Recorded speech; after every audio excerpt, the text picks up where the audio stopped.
আসসালামু আলাইকুম। শুরু করছি জনপদের খবর, সঙ্গে আছি আমি নিশা মুনতাসির। এখনকার সংবাদ আয়োজন একই সঙ্গে চ্যানেল আই এর ইউটিউব চ্যানেল এবং চ্যানেল আই এর ওটিটি প্ল্যাটফর্ম আই স্ক্রিনে লাইভ স্ট্রিম হচ্ছে। গোপালগঞ্জ জাতীয় নাগরিক পার্টি এনসিপির সমাবেশ ঘিরে দুপক্ষের সংঘর্ষের মধ্যেই ১৪৪ ধারা জারি করেছে জেলা প্রশাসন। পুলিশের গাড়িতে হামলা ও আগুন দেওয়ার পাশাপাশি সমাবেশে মঞ্চে হামলার ঘটনা ঘটে। হামলা করা হয়েছে সদর উপজেলা নির্বাহী কর্মকর্তার গাড়িতেও। বিস্তারিত জানাচ্ছেন আল মুকসিদ। পহেলা জুলাই থেকে দেশ গড়তে জুলাই পদযাত্রা কর্মসূচি পালন করছে জাতীয় নাগরিক পার্টি এনসিপি। এর মধ্যে দেশের বেশ কয়েকটি জেলায় এই কর্মসূচি পালন করেছে দলটি। দুপুর ১:২টার দিকে গোপালগঞ্জের সর্বস্তরের ব্যবসায়ী ও সাধারণ মানুষ এনসিপি হাটাও একটি বিক্ষোভ মিছিল বের করলে সেনাবাহিনী তাদের ধাওয়া করে। এ সময় ব্যবসায়ী ও সাধারণ মানুষ তাদের পাল্টা ধাওয়া দেয়। এর আগে উত্তেজিত জনতা গোপালগঞ্জ পৌর পার্কে এনসিপির সভাস্থলে চেয়ার টেবিল ও মঞ্চ ভাঙচুর করে। এ নিয়ে পুলিশ ও সেনা সদস্যদের সাথে বিক্ষোভকারীদের ধাওয়া পাল্টা ধাওয়ার ঘটনা ঘটে। জাতীয় নাগরিক পার্টির এই পদযাত্রাকে কেন্দ্র করে গোপালগঞ্জ সদরে পুলিশের গাড়িতে আগুন দিয়েছে বিক্ষোভকারীরা। গোপালগঞ্জ সদর উপজেলার গান্ধিয়ারসুর এলাকায় ঘোনাপাড়া ও টেকেরহাট আঞ্চলিক সড়কে গাছ কেটে সড়ক অবরোধ করে রাখা হয়। এ সময় তাদের সঙ্গে কথা বলতে গেলে ইউএনওর গাড়ি বহরেও হামলার ঘটনা ঘটে। গোপালগঞ্জের টুঙ্গিপাড়ায় বঙ্গবন্ধু সমাধিসৌধ নিরাপত্তায় অতিরিক্ত পুলিশ ও সেনার ট্যাঙ্ক মোতায়েন করা হয়েছে। আল মুকসিদ, চ্যানেল আই। এনসিপির আহ্বায়ক নাহিদ ইসলাম বলেছেন, গোপালগঞ্জে এনসিপির সমাবেশে বাধার দ্বিগুণ গতিতে জবাব দেওয়া হবে।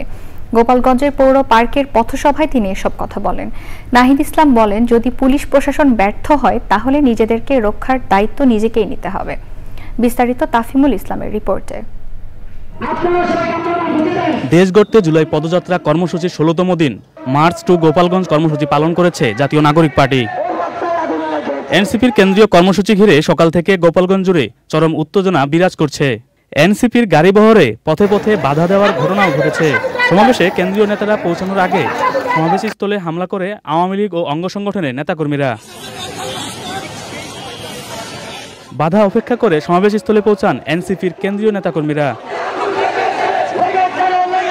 গোপালগঞ্জকে সাথে নিয়ে নতুন বাংলাদেশ গঠনের কথা বলেন কেন্দ্রীয় নেতারা।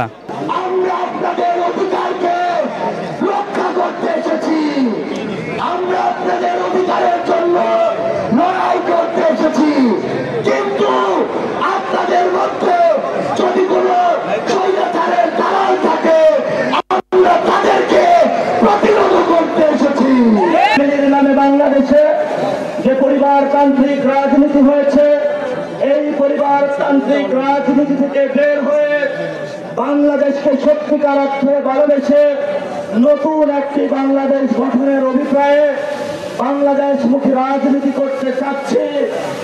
হাসিনা আপনাদের ছেড়ে পালিয়ে গিয়েছে। গোপালগঞ্জকে যদি উনি ধারণ করতেন তাহলে ভারতে না গিয়ে উনি গোপালগঞ্জেই আসতেন। উনার মতো স্বার্থপর, উনি উনার ফ্যামিলির মানুষ ছাড়া গোপালগঞ্জবাসীর কথা একবারও ভাবেন না।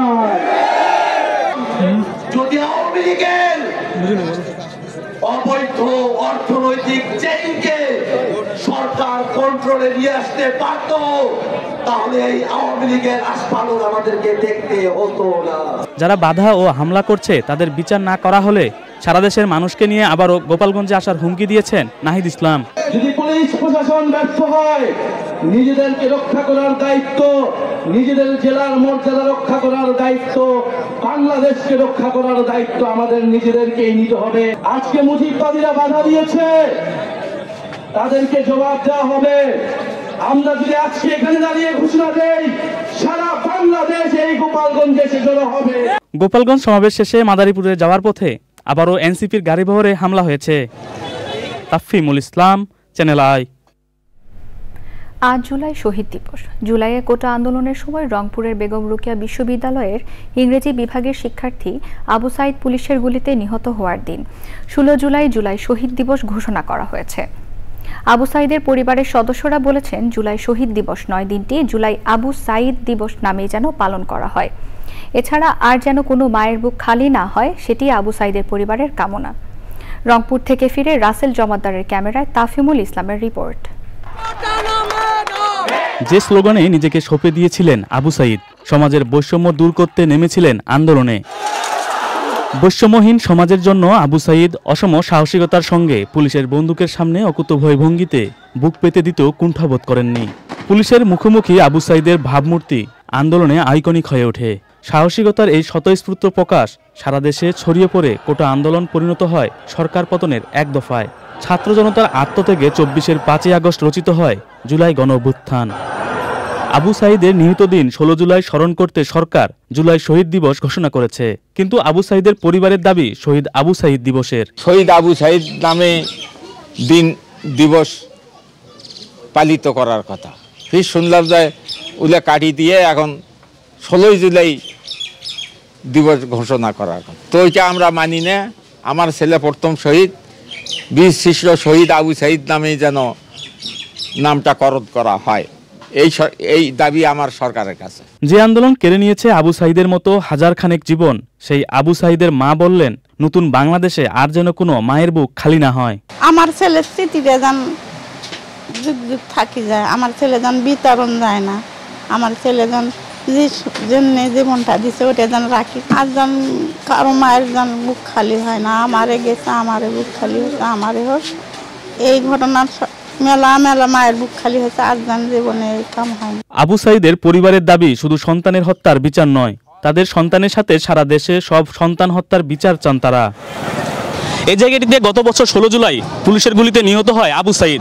সেই ভিডিও ছড়িয়ে পড়লে স্ফুলিঙ্গের মতো আন্দোলন ছড়িয়ে পড়ে সারা দেশে।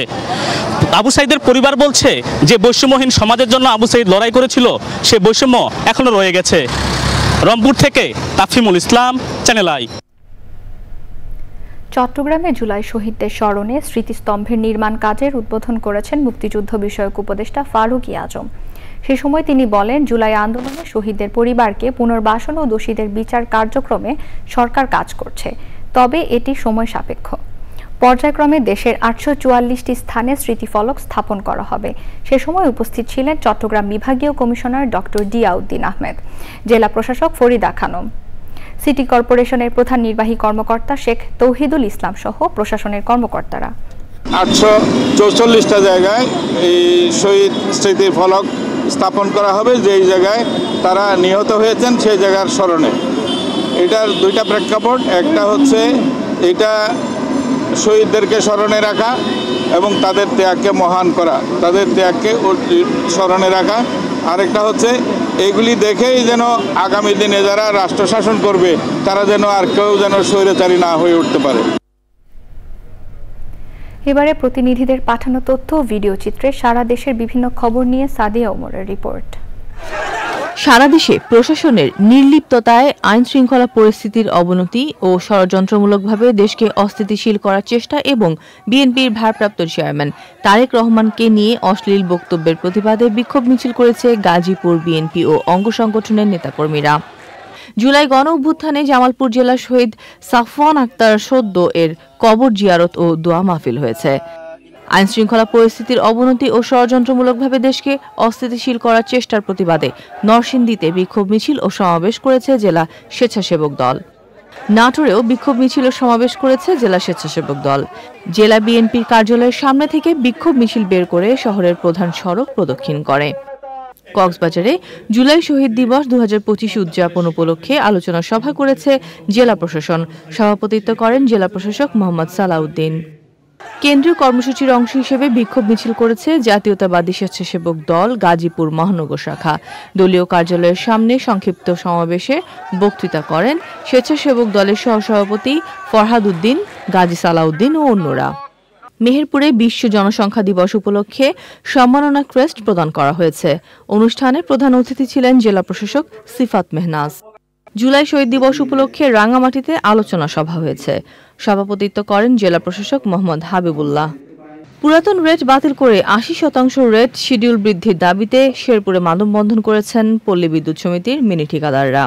দাবি বাস্তবায়নে জরুরি হস্তক্ষেপ চেয়ে শেরপুর পল্লী বিদ্যুৎ সমিতির জেনারেল ম্যানেজারের কাছে স্মারকলিপি দেওয়া হয়। Sadia Omar, channel I. নাটোরে জেলা পর্যায়ে জুলাই শহীদদের স্মৃতি স্মরণে ভবানীগঞ্জ জেলা গ্রন্থাগারের সামনে স্মৃতিস্তম্ভ নির্মাণ কাজের উদ্বোধন হয়েছে। সাথে জুলাই স্মৃতি ফুটবল টুর্নামেন্টের আয়োজন করা হয়। গ্রন্থাগারের সামনে শহীদ স্মৃতিস্তম্ভের নির্মাণ কাজের উদ্বোধন করেন জেলা প্রশাসক আসমা শাহিন এবং পুলিশ সুপার আমজাদ হুসাইন। সে সময় বৈষম্য বিরোধী ছাত্র আন্দোলনের নেতাকর্মী এবং সরকারি কর্মকর্তারা উপস্থিত ছিলেন। পরে নাটোর আধুনিক স্টেডিয়ামে জুলাই স্মৃতি ফুটবল টুর্নামেন্টের আয়োজন করে বৈষম্য বিরোধী ছাত্র আন্দোলন। দর্শক, জনপদের খবর আজকের মতো এই পর্যন্তই। একটু পর কৃষি সংবাদ দেখার আমন্ত্রণ জানিয়ে শেষ করছি। ধন্যবাদ সবাইকে।